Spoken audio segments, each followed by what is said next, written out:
성경 아가서는 솔로몬 왕과 시골 아가씨 술람미 여인과의 애틋한 사랑을 통해서 예수 그리스도와 그의 신부된 성도들의 사랑을 그 안에 담고 노래하고 있는 책입니다.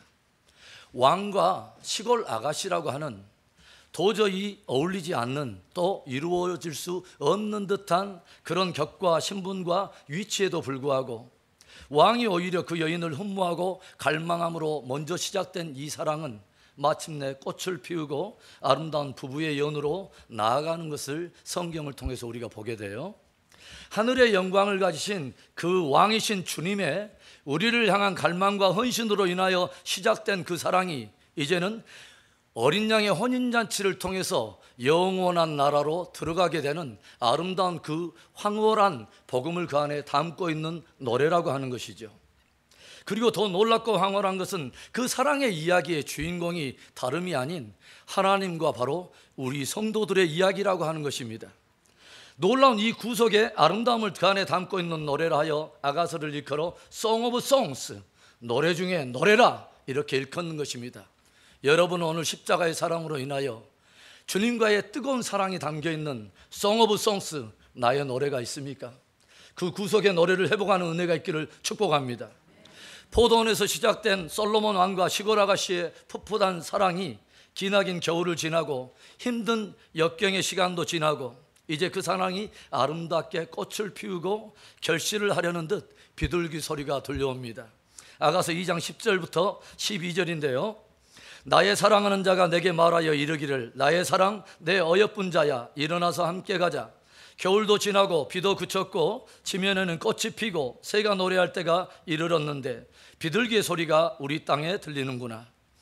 이루어질 수 없는 것 같았던 연인의 이 사랑 이야기, 희비가 엇갈리는 크고 작은 많은 역경의 시간들을 다 이겨내고 이제는 포도원에 꽃이 피고 새소리가 들리고 성글성글 포도 결실을 맺어가듯 연인의 사랑도 그렇게 무르익어갑니다. 이어지는 13절을 보겠습니다. 무화과 나무에는 푸른 열매가 익었고 포도나무는 꽃을 피워 향기를 토하는구나. 나의 사랑 나의 어여쁜 자야 일어나서 함께 가자. 온갖 꽃이 피고 결실하게 되면서 이제 연인의 사랑도 최고조의 절정에 이르러 함께 행복의 축복의 행진을 하려고 함께 손을 맞잡고 일어섰습니다. 나의 사랑 나의 어여쁜 자야 일어나서 함께 가자.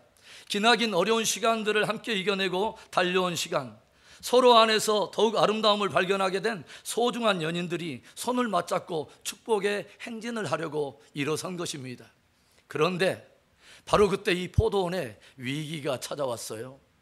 갑자기 작은 여우들이 나타난 것입니다. 그리고 이 작은 여우들로 인해서 포도원이 보이지 않게 서서히 무너지는 위기에 직면하더니 이로 인하여 연인의 사랑에도 적지 않게 위기의 바람이 찾아왔다고 하는 것이죠. 성경에서 포도원은 흔히 교회 또는 가정을 의미합니다.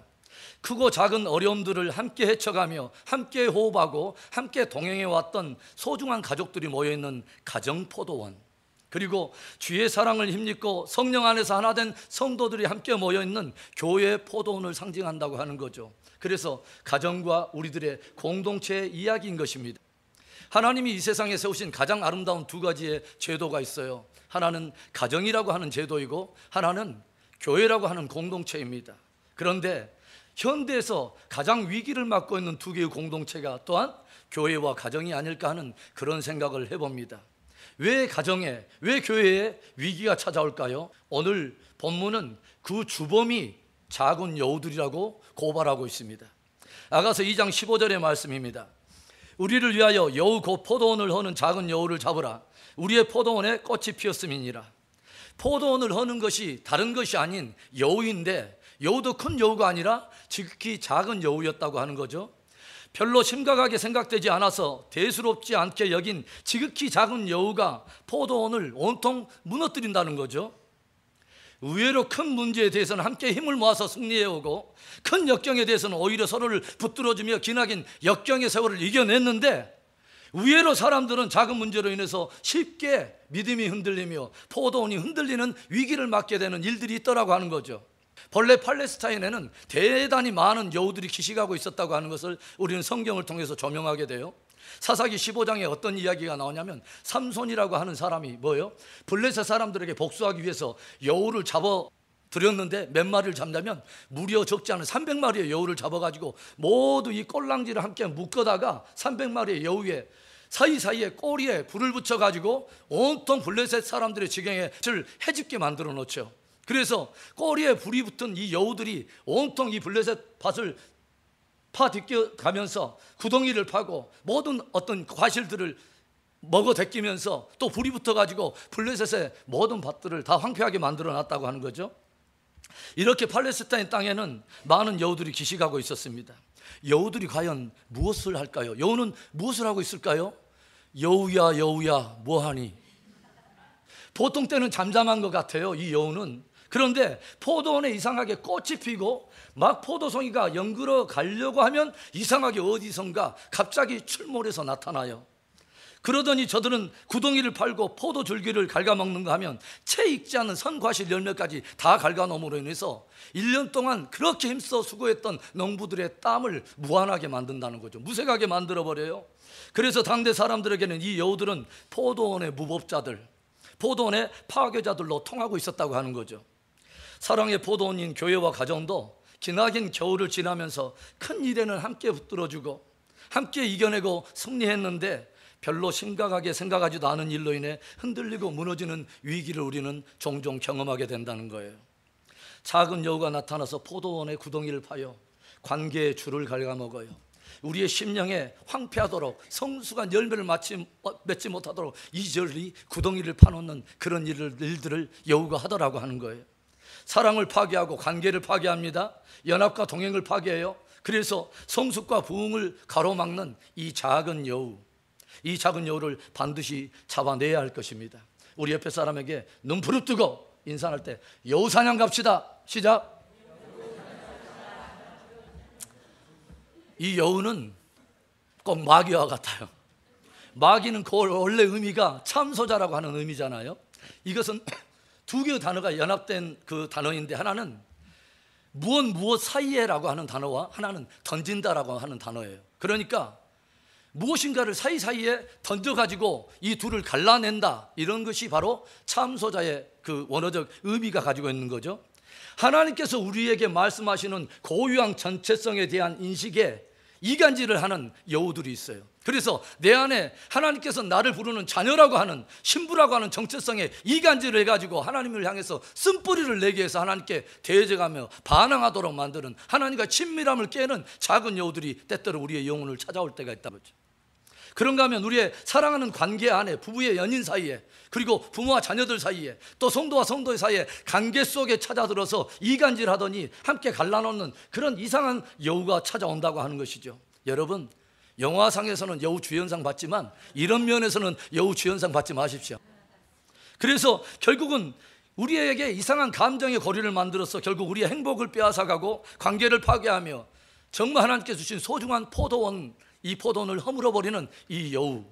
오늘 우리들은 포도원을 해치고 있는 작은 여우들을 잡아내서 건강하고 아름다운 포도원을 회복해야 할 줄로 믿습니다. 그렇다면 포도원을 위협하는, 그리고 사랑과 성숙의 원수인 이 대적인 작은 여우는 어떤 정체를 가지고 있나요? 우리들이 잡아야 할 여우는 무엇입니까? 첫째로는 비교의식과 열등감이라고 하는 작은 여우가 있어요. 아가서 1장 5절에 보니까 예루살렘 여자들아, 내가 비록 거무나 아름다우니 게달의 장막 같을지라도 솔로몬의 휘장과도 같구나. 내가 일광에 쬐어서 거무스름할지라도 흘겨보지 말 것은 내 어미의 아들들이 나를 노하여 포도원 지기를 삼았음이라. 나의 포도원은 내가 지키지 못하였구나. 여자분들이 특별히 민감해하는 것이 있습니다. 여자분들은 무엇을 민감해하십니까? 여자분들이 한번 대답해 보십시오. 무엇에 가장 민감하세요? 얼굴과 피부에 굉장히 민감하고요, 몸매에 굉장히 민감합니다. 그래서 여기 보니까 게달의 장막이라고 하는 말이 등장하는데 무슨 뜻이냐면 검은 염소 가죽이라고 하는 뜻이에요. 그러니까 이 시골 아가씨 술람미가 무엇이라고 말을 하고 있는 거냐면, 내가 비록 얼굴도 검고 피부도 좀 더 검지만 사실은 아름다워. 피부가 하얀 수도 예루살렘 아가씨들 앞에서 촌 아가씨가 스스로 대해서 무엇을 말하냐면, 내가 얼굴도 검고 피부도 검지만 사실은 아름답고 내 피부는 검은 염소 가죽처럼 조금 그렇게 탄 것 같지만 사실은 솔로몬의 휘장과 같이 그렇게 아름다워 라고 스스로 항변해 보지만 저 밑바닥에서 송글송글 피어나오는 열등감이 있더라고 하는 거죠. 저들의 그 도시 아가씨, 예루살렘 아가씨들이 흘겨보는 시선에 따가운 시선 속에서 은근히 내 안에 낮은 자존감의 열등감이 성이성이 이렇게 올라오더라고 하는 거예요. 사실 나도 예루살렘에서 태어나기만 했다라면 달랐을 거야.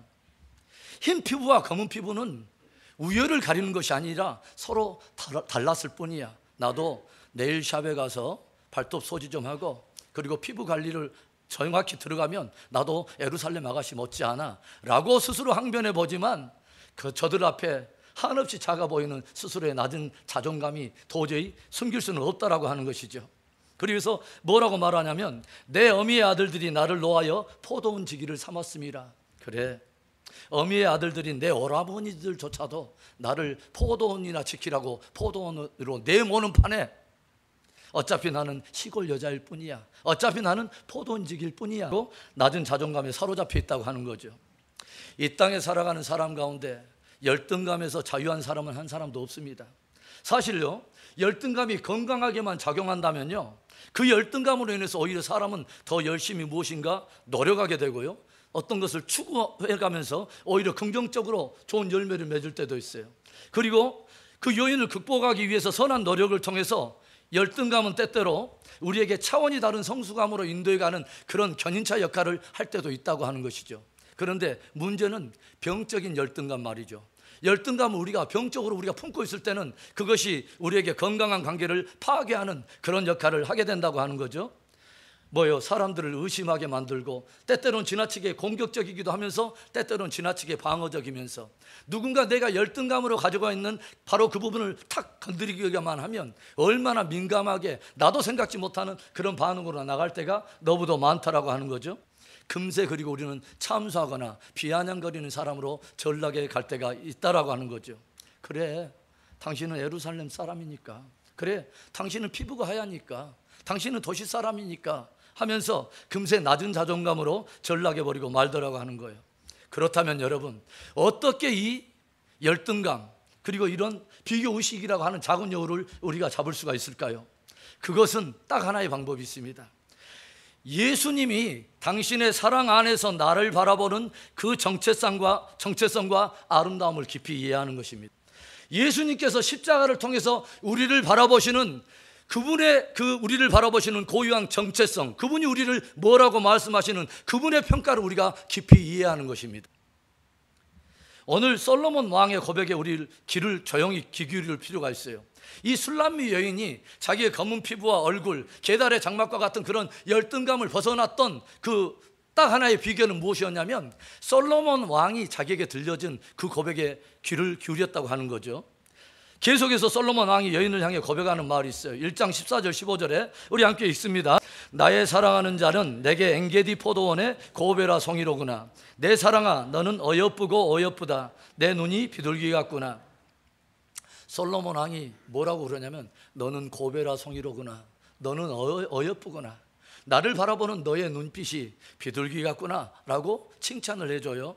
모든 여인들이 다 우러러보면은 그 솔로몬 왕이, 정작 그 솔로몬 왕은, 모든 사람들의 부러움을 한 몸에 안고 있는 솔로몬 왕은 정작 이 술람미 여인에게 너는 게달의 장막과 같은 피부야, 너는 피부가 검어 라고 말하지 않고 너는 고베라 송이로구나, 너는 어여쁘구나, 네가 나를 바라보는 그 눈빛이 비둘기 같구나 하면서 놀라운 황홀한 언어를 들려주면서 이 여인을 높여주더라고 하는. 아가서를 여러분 한번 읽어보십시오.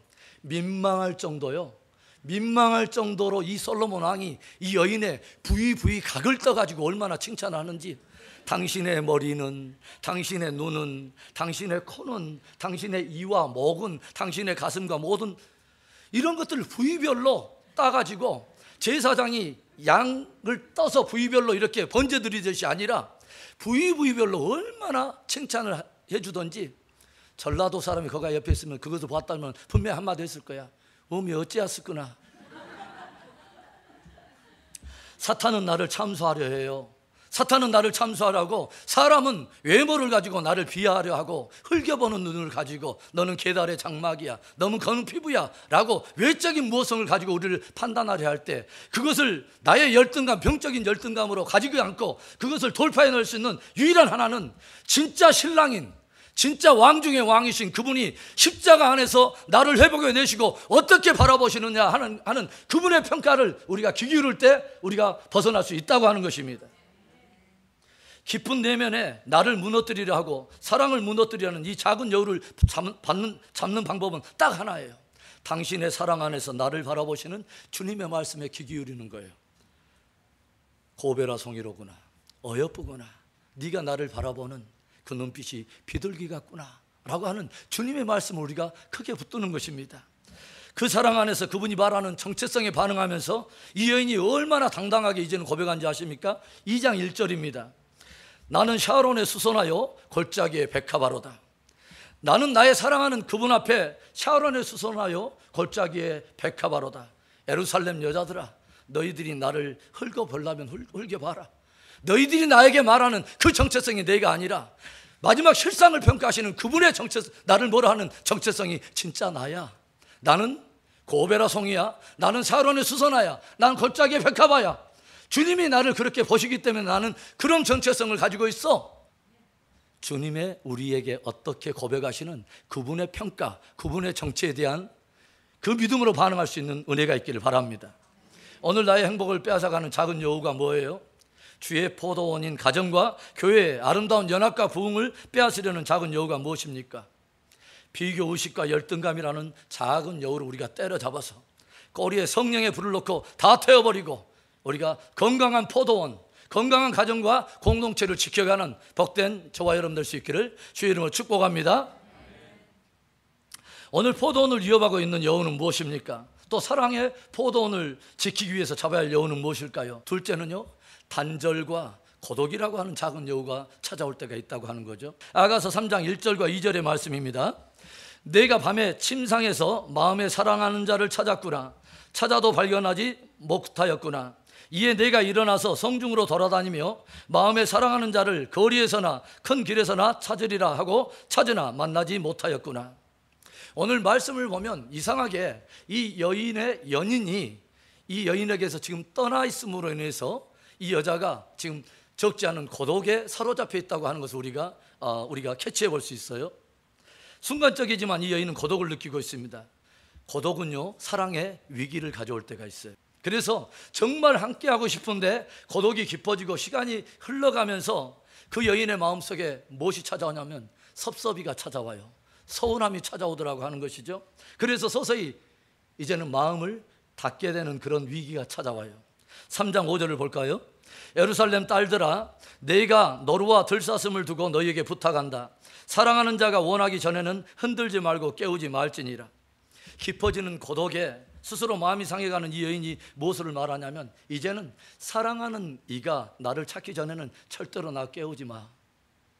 그 사람도 뭐요? 나 못지않은 고독을 좀 맛볼 수 있도록 그 사람이 나를 찾아오기 전에는 나도 마음을 열지 않을 거야 라고 그 서운한 마음이 굳어져서 이 여인의 마음속에 이제는 마음이 상했다고 하는 거죠. 나를 흔들지 말고 깨우지 말라는 것입니다.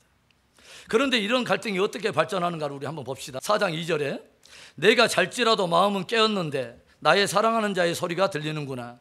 문을 두드려 이르기를 나의 누이, 나의 사랑, 나의 비둘기, 나의 완전한 자야, 문을 열어다오. 내 머리에는 이슬이, 내 머리털에는 밤이슬이 가득하였다 하는구나. 드디어 이 연인이 찾아왔어요. 술람미 여인도 사실은 잠자는 그런 신용은 했지만 마음은 늘 깨어서 언제나 찾아오나 하고 기다리고 있었던 거죠. 잘지라도 마음은 깨어 있었어요. 그 연인을 기다리고 있었다고 하는 거죠. 그런데 마침내 그 연인이 밤새 이슬을 맞고 먼 길을, 먼 동산을 뛰어서 자기를 찾아온 거예요. 그리고 문을 두드립니다. 나의 완전한 자야, 문을 열어다오 하고 문을 두드리는 건데, 그런데 그렇게 고독이 깊어가고 시간이 흘러가면서 서운함이 마음에 굳어진 이 여인이 문을 두드리는 연인에게 어떻게 반응한가를 보세요. 5장 3절부터 5절의 말씀, 내가 옷을 벗었으니 어찌 다시 입겠으며 내가 발을 씻었으니 어찌 다시 더럽히랴마는 내 사랑하는 자가 문틈으로 손을 들이밀매 내 마음이 움직여서 일어나 내 사랑하는 자를 위하여 문을 열 때에 모략이 내 손에서 모략의 즙이 내 손가락에서 문빗장에 떨어지는구나. 이제는 마음이 무뎌지면서 문을 두드리는 소리를 분명히 들었지만은 우물쭈물 일이 뒤척이는 사이에, 시간을 이렇게 이끄는 그 사이에 그 사람이, 사랑하는 연인이 마침내 문을 열어보니까 그 사람도 사실은 떠나버리고 말았다고 하는 거죠.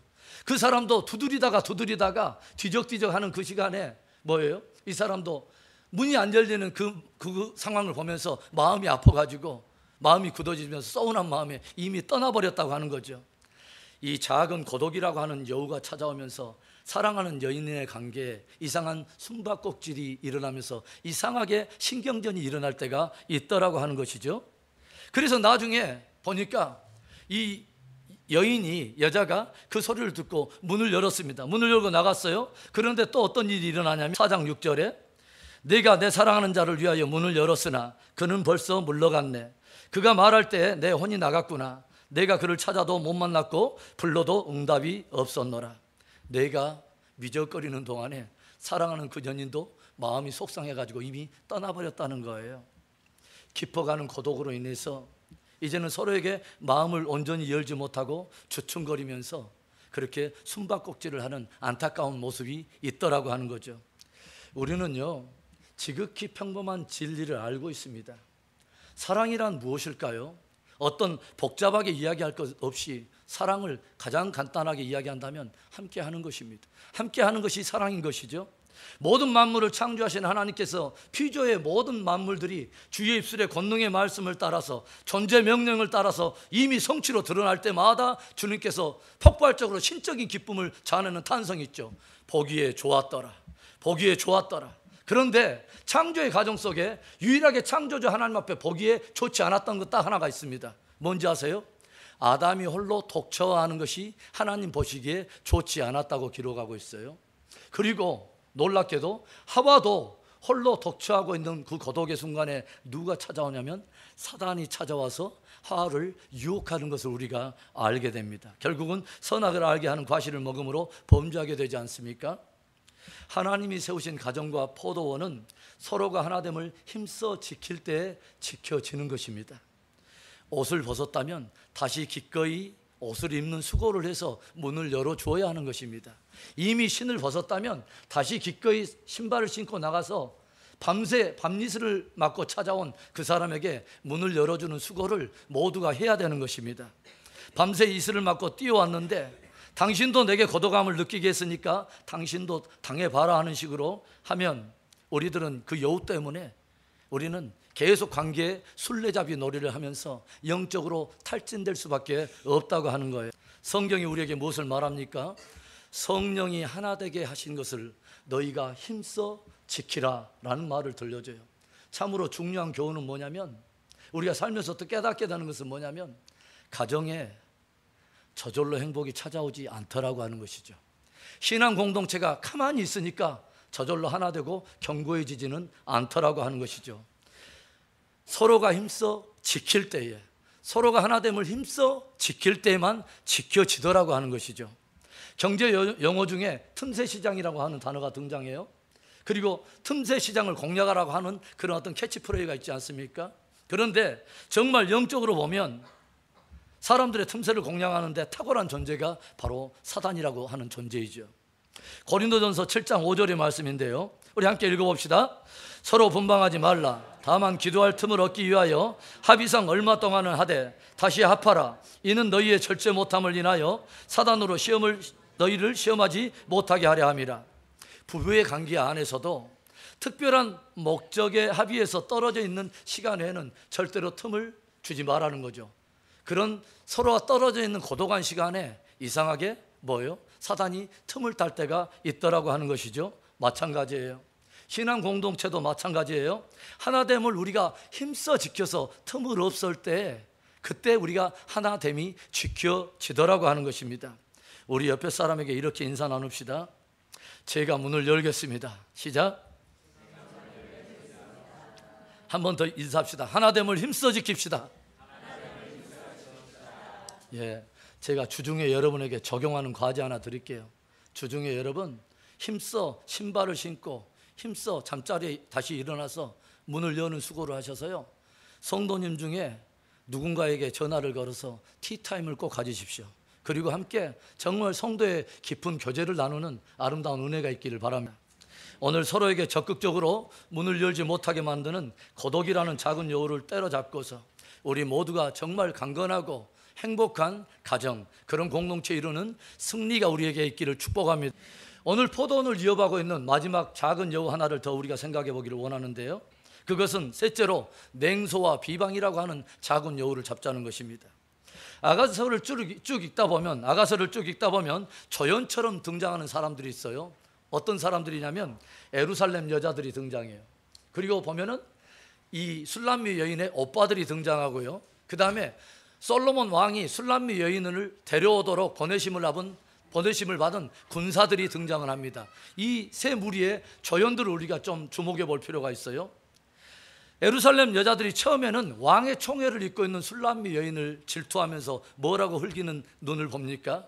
너는 계달의 장막이야. 너는 검은 피부를 가지고 있어. 너는 평생 그렇게 살 수밖에 없어 라고 비아냥거리는 듯한 흘기는 눈을 이제는 다 벗어버리고 조용히 아가서를 보면요, 이 술람미 여인에게 점점 사랑의 위기가 찾아올 때, 이 솔로몬 왕가의 사랑의 위기가 찾아와서 고독한 시간에 홀로 있을 때 이 예루살렘 여자들이 계속해서 축복의 행진을 할 수 있도록 저를 격려하면서 도전하면서 섬기는 것을 우리가 보게 돼요. 성숙함으로 나아가는 아름다운 무리들을 보게 돼요. 또 술람미 여인의 이 오빠들을 보면 처음에는 이 중동 땅 떼약볕에 적지 않은 그 많은 그 넓은 그 포도밭을, 그것도 남자가 아닌 누이에게 내보내가지고 포도원지기를 삼았던 참으로 무정한 오빠들이에요. 그런데 이 오빠들이 나중에 또 달라집니다. 어떻게 달라지냐면 아가서 8장 8절에서 9절의 말씀입니다. 우리에게 있는 작은 누이는 아직도 유방이 없구나. 그가 청혼을 받는 날에는 우리가 그를 위하여 무엇을 할까? 그가 성벽이라면 우리는 음망대를 그 위에 세울 것이요, 그가 문이라면 우리는 백양목 판자로 두르리라.